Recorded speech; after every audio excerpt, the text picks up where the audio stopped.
Meus irmãos, bom dia a todos. A graça e a paz de Cristo. Nós aqui tentamos, né? Crianças vão devagar. Só que a ressonância sai. Criança que chegar primeiro é o vencedor, né? Mas espera aí. Será que a gente é muito diferente das crianças? Falar nisso, a gente vai falar de uma pessoa hoje que não é muito diferente, não. Inclusive vai revelar coisas do nosso coração. Um homem chamado Davi. Quero que você abra sua Bíblia comigo em 1 Samuel, capítulo 11. Nós vamos trabalhar em dois capítulos hoje, capítulo 11 e capítulo 12. Eu falei 1 Samuel? É 2 Samuel, tá? Aí eu já comecei igual Davi aqui, errando. 2 Samuel, capítulo 11 e 12. Nós vamos ler uma parte do texto, depois conforme fomos refletindo a respeito desse texto, nós então leremos outros versículos, tá? Mas antes de ler o texto, eu quero fazer algumas perguntas para você. Eu quero que você possa responder aí no seu coração, tá? A primeira pergunta é: você é uma pessoa segundo o coração de Deus?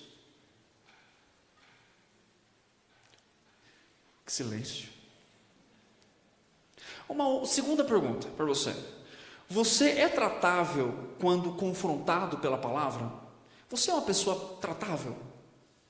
Você é alguém que, ao ouvir a palavra, você rapidamente pensa a respeito dos seus problemas e das suas convicções e avalia-se corretamente? Tanto para preciso mudar ou para que bom, estou fazendo a vontade de Deus. Eu tenho uma terceira pergunta. Você acredita que até mesmo um cristão pode viver meses com o coração endurecido pelo pecado, escondendo sua culpa? Será que isso é possível? Mais uma, para acabar. O que acontece quando um servo de Deus esconde seu pecado em silêncio? O que acontece quando nós negligenciamos aspectos do nosso coração? A história de Davi, a narrativa do texto de 2 Samuel 11, 12, vai mostrar isso para a gente. O texto é bem claro em dizer como um homem de Deus que amava o Senhor negligenciou questões pontuais do seu coração, e em como ele experimenta silêncio, dor e sofrimento. E nós podemos ver essas referências no Salmo 51 e 32, mas também nós vamos ver hoje como Deus restaurou a vida do seu servo. Por isso o tema do sermão hoje é: do abismo da culpa à restauração da graça. E como que isso aconteceu na vida de um homem e também pode acontecer na nossa vida. 2 Samuel 11, o texto diz assim, versículo 1: decorrido um ano, no tempo em que os reis costumam sair para a guerra, enviou Davi a Joabe e seus servos contra ele e a todo Israel, que destruíram os filhos de Amon e sitiaram Rabá. Porém Davi ficou em Jerusalém. Uma tarde, levantou-se Davi do seu leito e andava passeando no terraço da casa real. Daí viu uma mulher que estava tomando banho. Ela era muito formosa. Davi mandou perguntar quem era. Disseram-lhe: é Batseba, filha de Eliã, a mulher de Urias, o heteu. Então enviou Davi mensageiros que a trouxessem. Ela veio e ele se deitou com ela. Tendo-se ela purificado da sua imundícia, voltou para sua casa. A mulher concebeu e mandou dizer a Davi: estou grávida. Capítulo 12, verso 1. Aliás, capítulo 11, verso 26, e então nós leremos o 12. Ouvindo, pois, a mulher de Urias que o seu marido era morto, ela o pranteou. Passado o luto, Davi mandou buscá-la e trouxe para o palácio. Tornou-se ela sua mulher e lhe deu à luz um filho. Porém isso que Davi fizera foi mal aos olhos do Senhor. O Senhor enviou Natã a Davi. Chegando Natã, Davi disse-lhe: havia numa cidade 2 homens, um rico e um pobre. Tinha o rico ovelhas e gado em grande número, mas o pobre não tinha coisa nenhuma, senão uma cordeirinha que comprara e criara, e que em sua casa crescera, junto com seus filhos. Comia do seu bocado e do seu copo bebia, dormia em seus braços e a tinha como filha. Vindo o viajante ao homem rico, não quis este tomar das suas ovelhas, e do gado para dar de comer ao viajante que viera a ele, mas tomou a cordeirinha do homem pobre e a preparou para o homem que lhe havia chegado. Então o furor de Davi se acendeu sobremaneira contra aquele homem e disse a Natã: tão certo como vive o Senhor, o homem que fez isso deve ser morto. E pela cordeirinha restituirá 4 vezes, porque fez tal coisa e porque não se compadeceu. Então disse Natã a Davi: tu és um homem. Assim que o Senhor Deus de Israel, assim diz o Senhor Deus de Israel: eu te ungi rei sobre Israel, e eu te livrei das mãos de Saul. Dei-te casa, a casa do teu Senhor, e as mulheres do teu Senhor em teus braços, e também te dei a casa de Israel e de Judá. E isso fora pouco, se isso fora pouco, eu teria acrescentado mais e tais coisas. Porque, pois, desprezastes a palavra do Senhor, fazendo o que era mal perante ele. A Urias, o heteu, feristes a espada, e a sua mulher tomaste por mulher, depois de o matar com a espada dos filhos de Amon. Agora, pois, não se apartará a espada jamais da tua casa, porquanto me desprezastes e tomaste a mulher de Urias, o heteu, para ser tua mulher. Assim diz o Senhor: eis que da tua própria casa suscitarei o mal sobre ti, e tomarei tuas mulheres à tua própria vista, e as darei ao teu próximo, a qual se deitará com elas em plena luz do sol. Porque tu fizeste em oculto, mas eu farei isto perante todo Israel e perante o sol. Então disse Davi a Natã: pequei contra o Senhor. Disse Natã a Davi: também o Senhor te perdoou o teu pecado, não morrerás. Mas, posto que com isso deste motivo a que blasfemassem os inimigos do Senhor, também o filho que te nasceu morrerá. Então Natã foi para sua casa. Até aqui. Bem, essas perguntas que eu fiz no início tem exatamente a ver com a própria história de Davi. Talvez seja trágico pensar que alguém que ama o Senhor e que foi escolhido pelo Senhor e que recebe elogios da própria boca de Deus, dizendo que ele havia cumprido os mandamentos do Senhor, que ele era um homem segundo o coração do Senhor, significa o quê? Que Deus havia o escolhido, e de repente ele se mostra como alguém que está contra a palavra do próprio Deus. Em 2 Samuel 11 e 12, conta para a gente um dos episódios mais sombrios da vida de Davi. Até aqui vemos um rei vitorioso. O que Davi faz? Ele vence Golias, ele une as tribos, ele estabelece Jerusalém como capital, ele trouxe a arca do Senhor para o centro da vida espiritual do povo de Deus. Ele faz aliança com Deus em 2 Samuel capítulo 7. Tudo indicava um reinado simplesmente estável, com estabilidade, ia terminar muito bem, estava tudo bem. Mas justamente no auge, Davi então mergulha na mais profunda queda. Ele experimenta. O homem segundo o coração de Deus, segundo 1 Samuel 13:14, comete adultério, engano, manipulação e assassinato. E a narrativa, na verdade, não é de uma biografia de um herói que vence tudo e que lida, mas não, a narrativa é uma biografia da história redentiva, onde expõe os pecados de Davi. E é uma coisa interessante, né? Deus faz questão de repetir. Lembra que a gente leu o texto aqui? Acabamos de ler o texto? Várias vezes Deus faz questão de repetir o seguinte: você se deitou com a mulher de Urias, e aí tem lá, quem ele era? O heteu. E olha só que interessante, abre comigo em 1 Reis, capítulo 15, versículo 5. Olha o que o texto diz lá, 1 Reis 15, 5. Falando do reinado de Abidias de Judá e contando, sobre os reinos. Olha só: porquanto Davi fez o que era o quê? Reto perante o Senhor, e não se desviou de tudo quanto lhe ordenara, em todos os dias da sua vida. Senão, Deus faz questão de lembrar isso. Senão o quê? No caso de quem? De Urias. Quem é Urias? O heteu. Então a palavra de Deus faz questão, inúmeras vezes, lembrar Davi do que ele havia feito, contar a história de Davi. Então normalmente a gente acaba lendo o Salmo 51 e 32, e a gente fala assim: olha, qual a diferença de Saul e Davi? Não, porque Davi tinha um coração sempre voltado para o Senhor. Sim, ele amava o Senhor, mas também a Bíblia conta que Davi fez coisas terríveis, onde mostra que ele deixou os seus amores tomar o coração. E essas perguntas que eu fiz não são só para Davi, mas são para nós. O texto mostra como até mesmo um homem piedoso pode ser vencido pelo engano do seu coração. E tem uma imagem que eu quero mostrar para vocês, que é a sequência literária desse texto, para vocês poderem entender e seguir comigo aqui no que eu quero ensinar, falando a respeito de 1 Samuel 11 e 12. Então, a perspectiva do texto é mostrar o quanto Davi mergulhou no seu pecado, mas o quanto Deus, de bondade e graça, o resgatou e o trouxe para si. Por isso, a nossa reflexão é do abismo da culpa à restauração da graça. Pode colocar, José, por favor.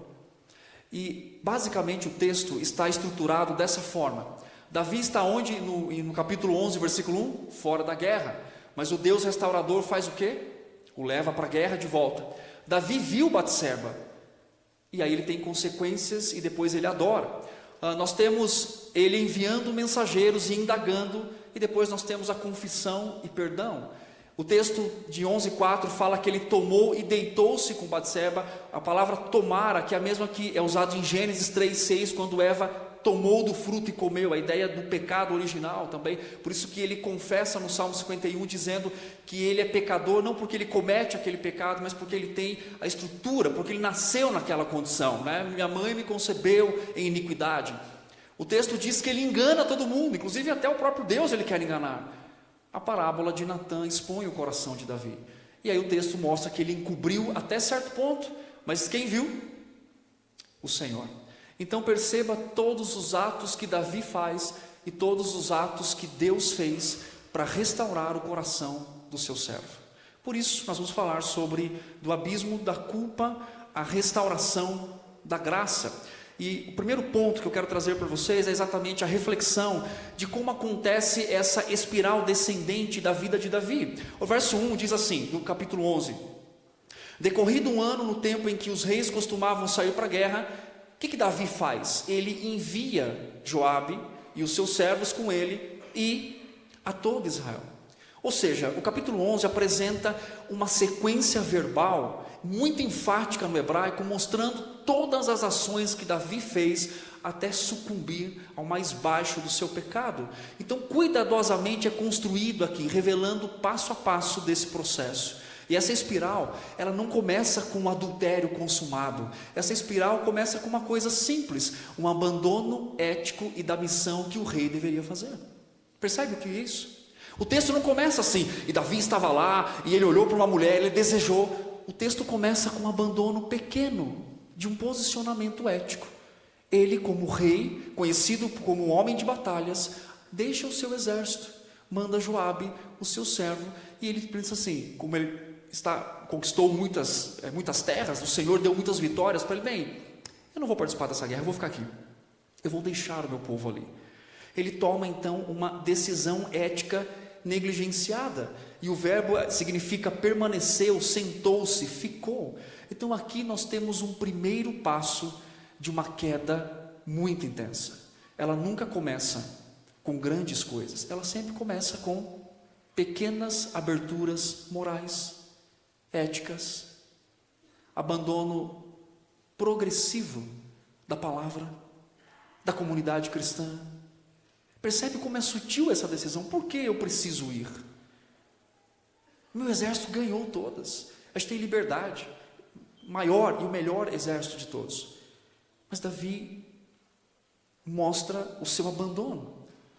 João Calvino fala uma coisa interessante, ele fala que a raiz do pecado está no coração de que se desvia do dever. O inimigo nunca é tão forte quanto nos encontra desocupados, que é a perspectiva de que nós podemos, o engano do coração de uma pessoa, o meu e o seu, não começa com grandes feitos e grandes abandonos, começa com pequenas atitudes morais contra as escrituras, contra a ética, abandonando questões, e isso vai revelando o nosso coração. É uma pequena mentira, é uma pequena piada imoral, é um olhar rápido, é algo inconsequente.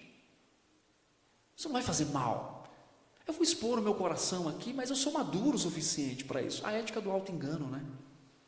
Eu consigo, sou bom, dá para lidar com isso daqui. Então perceba a sutileza do abandono ético, aonde Davi vai então progressivamente descendo na espiral do seu pecado. Depois ele tem um olhar que alimenta a cobiça, né? O pecado começa quando o amor se é desordenado, como diz Santo Agostinho. O amor, Davi amou mais o prazer do que a própria santidade de Deus. Ele olha para uma mulher que não é sua, ele diz: traga ela aqui, eu quero conhecê-la, no sentido mais íntimo. Outro aspecto dessa espiral é da tentação à ação, ele envia pessoas. Então todos esses verbos colocados aqui no hebraico é para enfatizar a ação de Davi com relação a caminhar no seu pecado. Depois fala sobre a consumação e a queda, ele se deita com ela. O pecado vai trazendo esse engano no coração de Davi. E depois ele tem o silêncio. Davi permaneceu por muito tempo no seu pecado. Quando você lê o texto, não parece que as coisas aconteceram assim, rapidinho? E Davi saiu dessa situação? Pensa comigo um pouquinho, vamos fazer cálculos aqui. Minha área é humanas, preciso de você. Certo? Davi chamou Batseba, ok? Tá bom, Davi não acordou do nada, né, e pensou nisso. Ele já estava com alto engano no seu coração. Ele manda chamar uma mulher. A mulher vem. Ele tem relações com ela, ela tem que ficar um tempo ali para purificação, mais algumas semanas, e depois ela vai para casa. Depois ela descobre que ela está grávida, mais alguns meses talvez. Então, no mínimo, quanto tempo Davi ficou nesse estado que ele descreve no Salmo 32 e no Salmo 51? 1 mês? 2 meses? 3 meses? 4 meses? 5 meses? 6? Quanto tempo dura uma gestação? Normalmente quanto? 9 meses. O texto diz que quando Natã foi confrontar Davi, Batseba já tinha concebido, lembra disso? Então quanto tempo, no mínimo, Davi endureceu seu coração? 9 meses, 1 ano. A leitura é rápida para a gente, mas o processo e o tempo desse texto mostra que Davi, ele endureceu o seu coração diante do Senhor. Por isso que faz sentido quando ele ora no Salmo 51 dizendo: Senhor, me dá um coração novo. Porque ele não está só olhando para algo em que para ele parece simples, mas é intenso. Imagina um filho de Deus, eu, você, ficarmos presos nos nossos pecados e auto-enganados por tanto tempo assim. Isso deveria causar um temor no nosso coração, ao olhar para a vida de Davi e dizer: Senhor, me livra disso. Mas perceba, abandonos pequenos. Abandono o quê? Ético, não vou para a guerra. Mas ali revelava coisas do seu coração. Perceba que a profundidade, a intensidade do coração de Davi revela exatamente a dureza do seu coração. Um homem segundo o coração de Deus, ele não vai para a guerra. Ele pede para trazer uma mulher que não é dele, ele deita com essa mulher, ele engana todo mundo, o povo e Urias. Percebe a dureza de um coração que não só peca, mas que atrai sobre si mais e mais e mais e mais e mais nessa profundidade.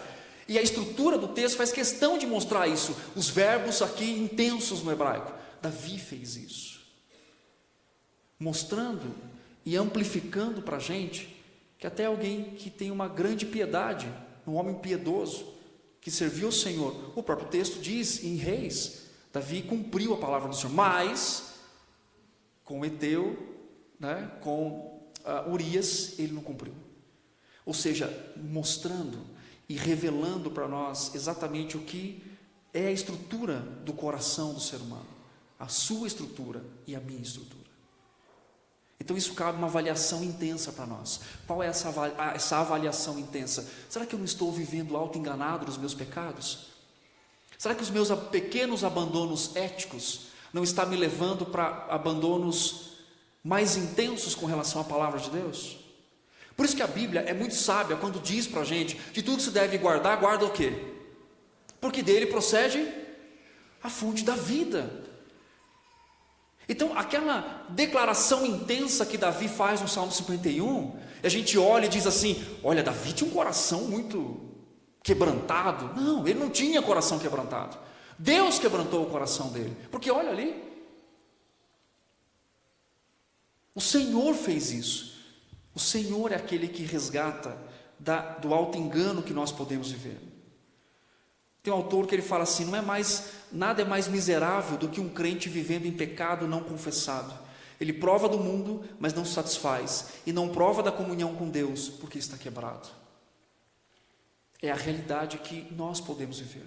É triste, mas infelizmente podemos distanciar-se daquilo que o Senhor está dizendo na sua palavra. Isso mostra essa espiral descendente da vida de Davi. Agora, o texto também mostra uma coisa interessante para a gente, e reforça isso com uma antítese ética aqui. Olha só, em 2 Samuel 11, 8, olha o que o texto diz: depois disse Davi a Urias, quer dizer, Davi, ele então peca com Batseba, aí ele tem uma excelente ideia. Qual que é a ideia que ele tem? Vou confessar o meu pecado? Não, eu vou fazer o quê? Eu vou matar alguém. Não, na verdade ele não queria matar, calma, tá vendo? Vamos crucificar Davi aqui também assim. Ele então peca e Davi conhece a lei do Senhor. Qual que é a pena na lei do Senhor para quem comete adultério? Exatamente. Davi conhece a lei do Senhor. Mas Davi fala no Salmo 51, eu me calei, meus ossos doeram. Ele sabe o que está fazendo. Aí o que acontece? Ele então tem uma ideia. Bom, eu não quero me expor, eu não quero expor o meu pecado a Israel. Então eu tenho uma ideia. Qual é a ideia? Chama Urias. Aí manda chamar Urias. Urias vem. Imagina Urias sentindo, olha a situação de Urias. Imagina Urias sentindo o cara. Quem mandou chamar ele? Davi. Está lá na guerra, de repente ele chega e fala, deve ter sentido alguém importante. O rei me mandou chamar. O rei quer conversar comigo. Que legal. Tantos soldados, tanta gente. Te manda chamar Urias. Aí olha o que o texto diz, versículo 8. Depois disse Davi a Urias: desce à tua casa e lava os teus pés. Saindo Urias da casa real, logo se lhe seguiu um presente do rei. Olha só, vai para sua casa, vou te dar um presente. E aí olha o que o texto diz: porém Urias se deitou à porta da casa real com todos os servos do seu senhor e não fez o quê? E não desceu para sua casa. Fizeram-no saber da Davi, dizendo: Urias não desceu à sua casa. Então disse Davi a Urias: não vens tu de uma jornada, por que não desceste à sua casa? Aí olha o que ele responde: a arca, Israel e Judá ficam em tendas. Joabe, meu senhor, e os seus servos do meu senhor estão acampados ao ar livre. E hei de eu de entrar na minha casa para comer e beber e para me deitar com a minha mulher? Tão certo como tu vives e como vive a tua alma, não farei tal coisa. Ele já está pregando para o rei aqui, não está? É como se ele falasse assim: o senhor está no palácio, a arca do Senhor está na tenda, Joabe está lá, eles não têm onde ficar, eu vou fazer, não vou fazer. Então o que o texto expõe aqui? Uma antítese ética. O que mostra o texto? Quando Davi o chama, oferece descanso, e Urias responde: não quero, não é justo isso. Então demonstra uma perspectiva de lealdade, de temor. E uma coisa interessante aqui do texto: Urias, ele sempre é identificado não só pelo seu nome, mas pela sua nacionalidade. Percebe isso? Ele não era um judeu, ele não era israelita, mas ele era possivelmente alguém convertido. Por quê? Porque Urias é um nome judaico, que significa o Senhor é a minha luz. E ele morava próximo dos arredores do templo, do palácio, porque Davi viu quem? Batseba tomando banho onde? Na sua casa. Então ele estava ali, próximo, aos redores. Era alguém que tinha fé. É alguém que, tanto que na ordem das coisas aqui do texto, ele faz exatamente isso. Eu não posso voltar, por quê? A arca, a presença do Senhor, Israel, o povo da aliança, Judá, ficam em tendas. Aí Joabe, meu senhor, ele poderia dizer: não, Joabe está lá. Ele sistematiza o Senhor, Israel, Judá e o meu comandante. Eu não posso ficar aqui. E Davi, o que ele faz? Ele, nesse momento, poderia ter pensado assim: olha, eu estou aqui no palácio, não fui para a guerra, esse homem está me dando uma lição. Mas Davi ele não para por aí, vai falar assim, não, peraí, eu vou tentar quebrar a ética desse rapaz, eu vou dar bebida para ele, e vou mandá-lo para casa. Percebe que o engano do nosso coração não só afeta a nós, mas afeta a quem está ao nosso redor. E nós nos tornamos tão surdos, e Davi fala isso, né? No Salmo 32, Davi fala assim, não seja igual a uma mula. Lembra disso? Ou um cavalo, que faz o quê? Que tenta ser direcionado, mas não vai para um lado nenhum, porque resiste àquilo. Então, Davi está descrevendo, muitas vezes no processo dele, em que ele entendeu que o Senhor estava falando com ele, mas ele faz o quê? Ele é uma mula, e um cavalo, que não consegue. O texto fala a respeito disso. Então a ideia é que Davi na confissão, depois ele vai dando para a gente o contexto disso, o contexto de que o Senhor estava confrontando o seu coração, mas ele fala assim, o silêncio, enquanto eu calei, o que aconteceu? Os meus ossos apodreciam. É alguém que estava naquele processo intenso e constante, mas fechando os seus ouvidos. E veja bem, o que Urias fala para ele é exatamente o que ele deveria ter pensado ao tomar uma decisão de ter ficado ou não no palácio. Eu não posso ficar aqui, como? A arca do Senhor está lá, eu trouxe a arca do Senhor. Mas Davi não faz isso por causa do alto engano do seu coração. Você já experimentou isso na sua vida? A perspectiva de que você está tão enganado no seu pecado? Então a falta de ética de Davi, o contraste exposto no texto, Urias, um estrangeiro heteu, mostra mais temor do que um rei ungido de Israel. Isso fala coisas fortes ao nosso coração, sobre o fato de que a verdadeira ética cristã não nasce do eu autônomo, mas da submissão a Deus, de quem Ele é e de como nós vivemos para Ele. Esse é o nosso desafio.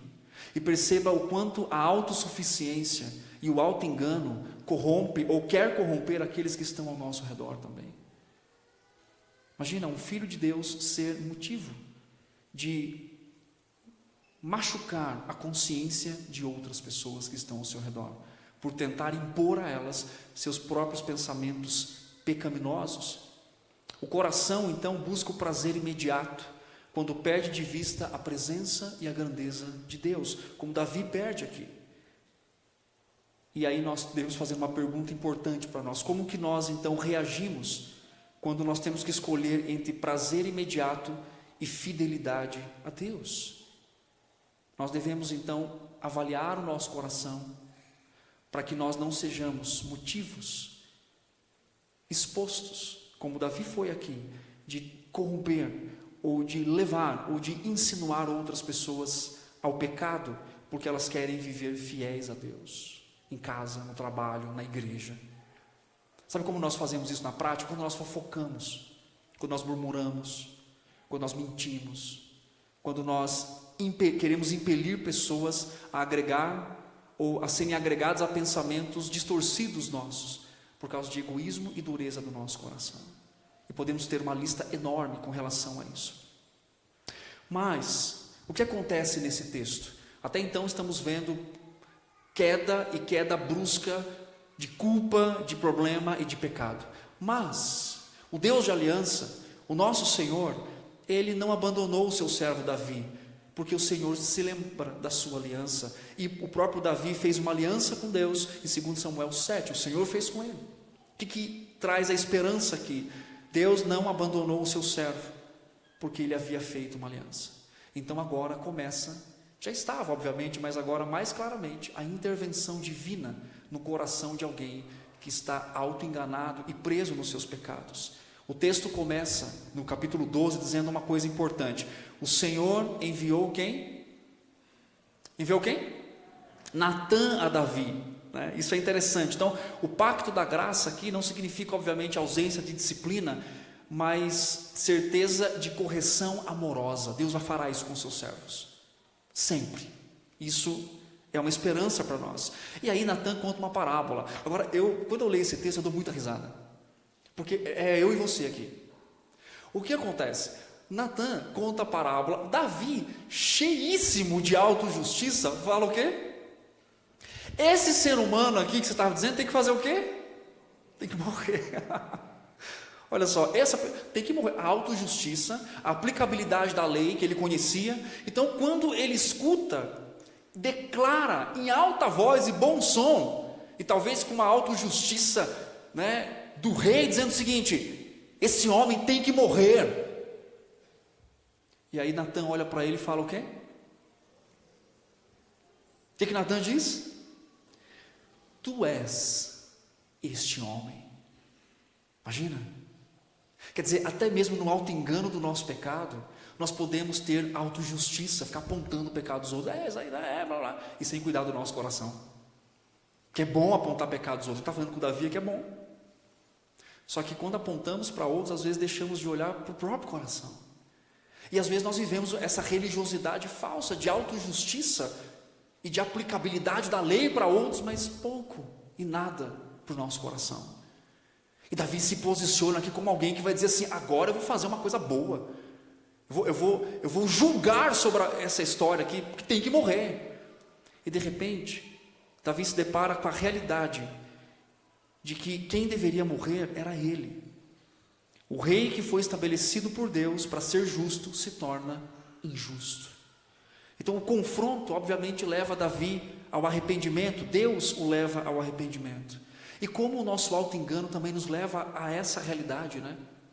A de sermos autossuficientes e apontadores de pecados de outros, o quanto o nosso coração está largado. Podemos ser enganados a esse ponto, como Davi foi aqui. E aí o que acontece? Davi tem um arrependimento imediato. Note uma coisa: Davi tem um arrependimento imediato não porque ele é bom em se arrepender. Entenda isso, o texto nunca diz isso. Ele tem um arrependimento imediato porque o Deus da graça dá a ele a graça do arrependimento. É por isso que Davi faz isso. E aí então a resposta rápida de Davi é o seguinte: pequei contra o Senhor. Ele tinha pecado contra Batseba, ele tinha pecado contra Urias, ele tinha pecado contra o povo, ele tinha pecado contra o exército, ele tinha pecado contra todo mundo. Mas a intensidade do seu arrependimento faz com que ele resuma tudo em uma palavra, ou em uma frase: eu pequei contra o Senhor. E essa parábola desperta a consciência, e é interessante, porque isso relata muito essa realidade que Tiago diz na carta dele, que às vezes nós somos confrontados por Deus, como Davi foi várias vezes. A gente até enxerga umas coisas ruins ali, não é assim? Preciso mudar nisso, preciso... Só que a gente sai daqui e vai viver a mesma vida o tempo todo e não há mudança. Isso é auto-engano de um coração que ouve, que chora, que se estremece ao ouvir a palavra, mas que pouco avalia verdadeiramente as intenções do coração. Isso revela o que Davi fez aqui. E uma coisa importante é que o texto deixa claro uma resistência de Davi com relação à exortação do Senhor. Irmãos, nós não podemos nos eximir de sermos exortados pela palavra de Deus. Quando a gente fala de culto, de meios de graça, de leitura da palavra, talvez na sua cabeça venha aspectos religiosos ou cumprimentos de rotinas em que nós devemos viver por ter o título de cristão ou ser cristão. Olha, é muito mais profundo do que isso. É perigoso deixar meu coração solto, eu vou dizer para vocês. É perigoso deixar o nosso coração livre. É perigoso confiar na nossa autossuficiência. É perigoso demais. Davi está mostrando isso para a gente. É perigoso estar longe da comunidade da fé, onde Hebreus diz que nós somos exortados até a vinda do Senhor uns aos outros. É perigoso viver sozinho. Por isso que a Bíblia fala para fazer o quê? Viva sempre em mutualidade cristã. É bom ter irmãos e irmãs ao nosso lado para apontar o dedo na nossa cara e dizer assim: você está pecando contra Deus. A gente fica bravo, não fica? Mas é isso que nós precisamos, porque muitas vezes estamos enganados em nossos pecados e queremos viver assim. Então o Senhor confronta Davi e dá o arrependimento a ele. E aí o que acontece?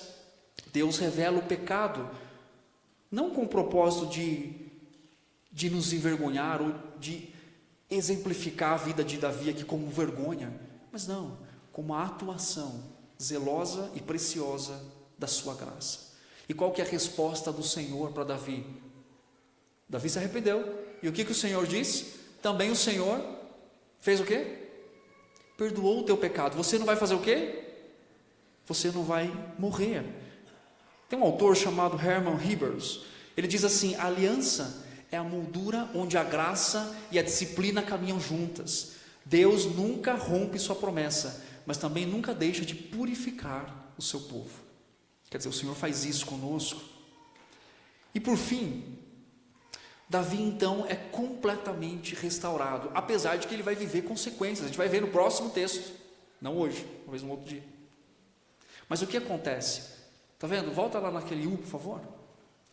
O que Davi faz? Davi então foge, esconde. Deus intervém, traz o seu servo. E então do afastamento vem o retorno. Capítulo 11 começa com Davi fora da guerra. Capítulo 12, finalmente, termina com Davi onde? Na guerra, cumprindo a sua missão, restaurado para aquilo que Deus havia chamado ele. A graça nunca nos restaura para inatividade, ela sempre nos coloca de volta ao serviço. É isso que Deus faz conosco. Nós sentimos vergonha, dor, sofrimento, corações arrasados, mas a graça do Senhor é suficiente, não só para nos perdoar, mas para nos restaurar ao propósito que Ele mesmo nos chamou. E Davi fala isso no Salmo 51. Agora eu vou pregar para os pecadores. Fala: quem é você, Davi? Eu sou alguém alcançado pela graça de Deus. Lindo isso, né? Eu vou pregar. O mesmo texto você fala: não vai, acabou de pecar, já vai pregar? Eu falaria para Davi talvez assim: não, fica um pouquinho aqui, senta aqui um pouquinho, pensa. Pensa um pouquinho, mas não, o Senhor usa ele imediatamente. Agora eu vou pregar para as pessoas e vou dizer para elas sobre a graça de Deus. As nossas vidas aqui, eu estou olhando para a carinha de vocês estão todos lindos aqui, né? Eu fiquei imaginando assim: quantas vidas quebradas e restauradas nós temos aqui? Não é assim? Quantas pessoas nós estamos cantando, pregando, limpando, servindo? São pessoas quebradas e restauradas. Né? Isso é graça de Deus. Famílias, relacionamentos, coisas que trazem até consequências às vezes para a nossa vida. Mas como é bom ver a graça atuante de Deus em sarar, em perdoar, mas em também, como eu disse aqui, em colocar de volta ao serviço. João Calvino diz uma coisa interessante sobre esse texto. Ele fala assim que Salomão, nascido de Batseba, depois a gente vai falar sobre Salomão, fosse um rei escolhido, né? Foi escolhido rei, foi para que Davi e toda a igreja se lembrasse que a misericórdia de Deus é maior do que todo o pecado. Bavin que diz assim: a aliança é a prova de que Deus não desiste dos seus, mesmo quando eles falham.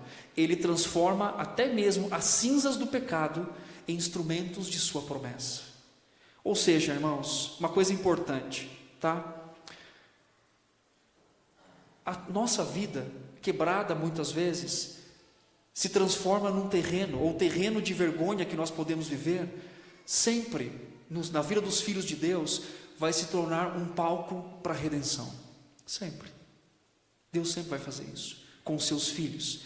E a restauração é visível na vida de Davi. Deus escolhe quem para ser o rei posteriormente a ele? Salomão. Salomão é filho de quem? Batseba é quem? Talvez, não, Salomão não. Não dá para ser Salomão. Olha, que o pessoal vai lembrar da história de Davi, mas é para lembrar. O texto faz com questão de lembrar, mas para lembrar de algo maior. Qual que é? A graça e a misericórdia do Senhor. Aí tem Salomão. Qual que é o nome de Salomão? Salomão. Bom, o que significa o nome de Salomão? O que significa? Está no texto. Ou então, significa que o Senhor amou. O Senhor amou. O filho de uma mulher em que Davi cometeu adultério, mas que Deus restaurou e perdoou e chamou Salomão para ser o próximo rei de Israel. Assim também é a nossa vida em Cristo, como todo pecador perdoado. Somos chamados, quebrados, falhos e restaurados à missão que Deus nos deu em Cristo Jesus. Então olha só, longe da guerra, agora Davi termina onde? Na guerra. O nosso Deus faz isso conosco. Ele nos pega do mais alto engano, da mais profunda decisão que nós como crentes podemos seguir, ladeira abaixo, e Ele nos restaura para a honra e para a glória dEle. Ele faz isso conosco. Então não importa o quanto você se sinta quebrado hoje, o nosso Deus é poderoso para restaurar você. Não importa o quanto você se sinta machucado, Ele nunca vai abandonar você, porque Ele tem uma aliança com você.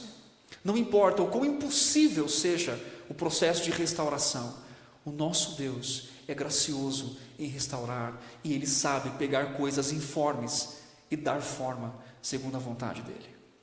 O que nos resta fazer nesta manhã? A oração que Davi fez no Salmo 51, versículo 10. Cria em mim, ó Deus, um coração e renova dentro de mim um espírito inabalável. Faz sentido essa oração de Davi para você agora? Quando ele está olhando para tudo o que ele fez, o socorro, o desespero do coração dele é: Deus, cria em mim esse coração, porque olha onde eu cheguei, olha o que eu fiz. Irmãos, que nós cuidemos do nosso coração. Temos a narrativa de Davi para nos ensinar algo, e essa oração, nós temos uma vantagem. Qual é a vantagem? Que a gente está vendo que isso já aconteceu. Então que essa seja a nossa oração todos os dias da nossa vida: Senhor, cria em mim um coração que nunca se afaste esse tanto do Senhor. Cria em mim, me dê esse coração, cuide do meu coração, do abismo da culpa à restauração da graça. É isso que o Senhor faz na vida dos seus servos. Amém?